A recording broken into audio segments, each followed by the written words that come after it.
I'm Fraser Simons, I'm YG Mitchell. and this is Young at Heart, a sports drama story game.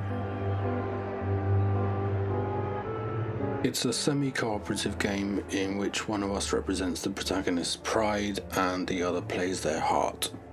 The main body of the game will be made up of scenes where the protagonist's heart and pride compete to inform their decisions, mostly in flashbacks which lead to the momentous decision we come to at the end.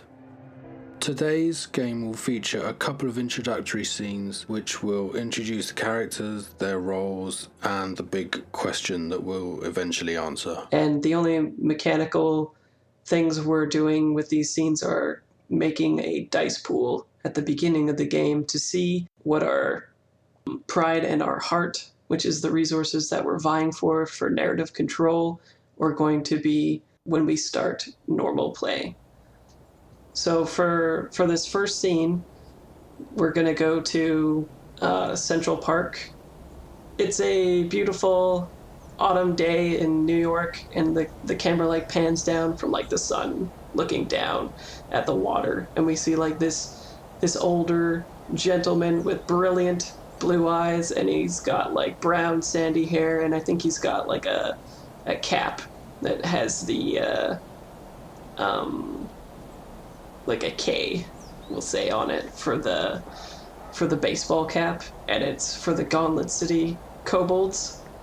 And other than that, I think he's a pretty normal, nondescript, probably male who is looking I don't know, let's say he has a little bit of Spanish descent, and he's gonna be skipping rocks with a little bit of mirth in some sort of pond in this really lovely section of New York.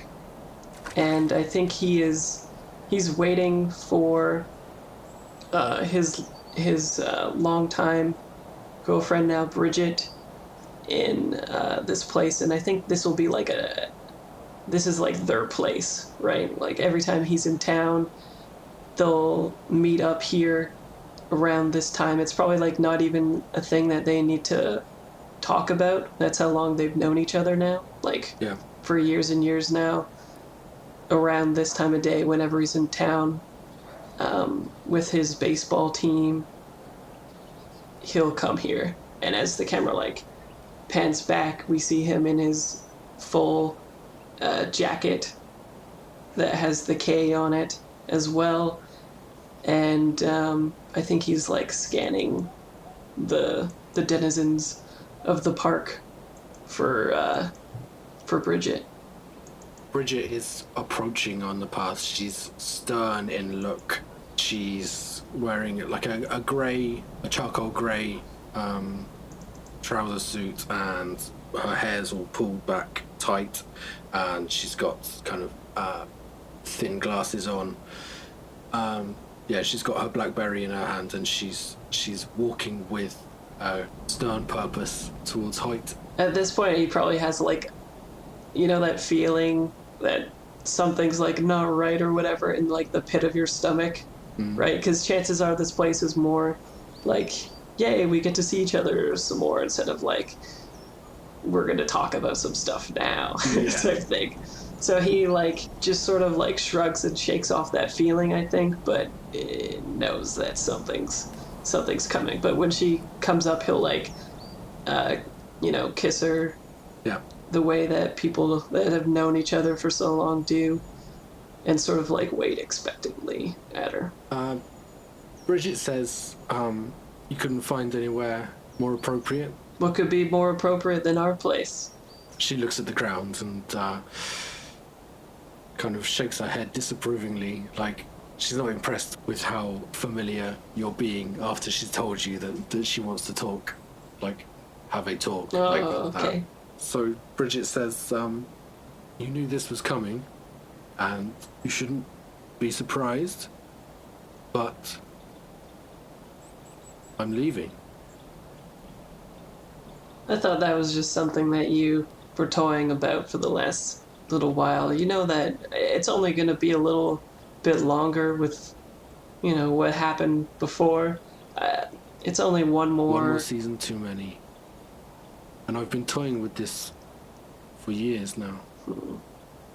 I think he, does the typical, male thing and, hardens up and, turns away and starts skipping stones again kind of thing. And then just realizes that she needs to get something out and tell him something. But he's, not going to be happy about listening to it. Bullshit, don't turn away. She kind of presents the BlackBerry in her hands, and on it is an email from some university in the Midwest saying, Miss Johnson, thank you for your application. We welcome mature students at this college, and we look forward to restarting your learning progress with us. She presents it to you, and she says, I'm going. When do you have to... When are you leaving? She holds the BlackBerry in front of you and just kind of flicks it over to the next email. It's a booked flight. Nice. Tomorrow, while the game is on. He's like, well, kind of sprung this on me, and you know that I've got a game. And she goes, no, bullshit. That is bullshit. I have not sprung anything on you. I have been talking about this for years, and you have not listened, and you have not cared, and I have had enough. He'll, turn and, throw the last stone, and it, ripples across the phone. And then he's like, I think the last thing that he says for the scene that I think would be good is, I guess we both have a lot to think about, but it's really, only he does, really, right? Because it's more of, a statement that it's trying to, change her mind, but it's he has something to make up his mind instead. And then I think it'd be maybe the last scene is just the ripples with the stone skipping, and then we cut to another scene. And then with that, let's roll and see who gets the pride or the heart in this scene for our die pools. And I think you're gonna be heart, or which one do you think it would be? That felt like heart to me. I got a 4. 1. And you got a 1. Okay, so yeah, and I think that makes sense that I got pride then, because I was being pretty dickish, I think. Yeah. Yeah, you were. Yeah, I mean, I revealed why you were being a dick during the scene, which is unfortunate for you. Totally, yeah. Okay, so for the next scene, it's all yours. The next scene starts in the locker room. Resembles the last shot that we saw in the park, where we see the back of this guy's head and the K on his back. Right. He slams his locker closed. The camera does a push to his name, and it says Hoyt Brothers. Mm-hmm. His locker will be next to his friend Jake, who is lacing up his catching pads and his chest protector. Jake looks at Hoyt, and he is probably a little pissed, right? Because you said he slams it or whatever, right? So he's just geez, it's the last day of a shitty season, but why you gotta be so upset? At least we're pitching today. That doesn't happen all the time, right? Hoyt gets some gum in his cheeks and starts chewing, and kind of looks at the ground and says, last time. This will be the last time we play together. Yeah.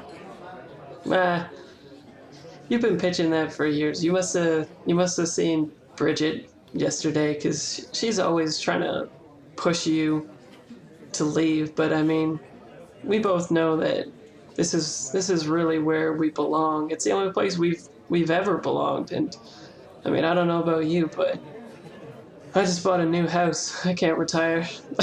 He leans up against his locker and looks down at Jake. I shake my head and say, that's it. I've done it. I've done this too long. This is the last day. I mean, we'll see. You and I need each other. We've never been able to do so well if not for one another. You really gonna bail on me when I'm the one that needs you? You're the one that needed me before. You don't need me.